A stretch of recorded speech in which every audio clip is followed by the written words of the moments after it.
والمؤتفكة أهوى فغشاها ما غشا فبأي آلاء ربك تتمارى هذا نذير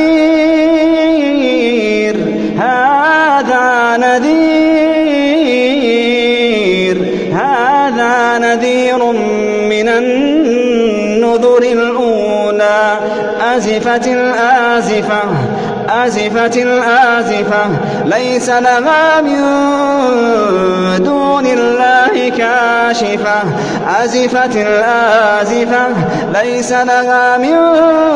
دون الله كاشفة أفمن هذا الحديث تعجبون وتضحكون ولا تبكون وأنتم سامدون فاسجدوا لله واعبدوا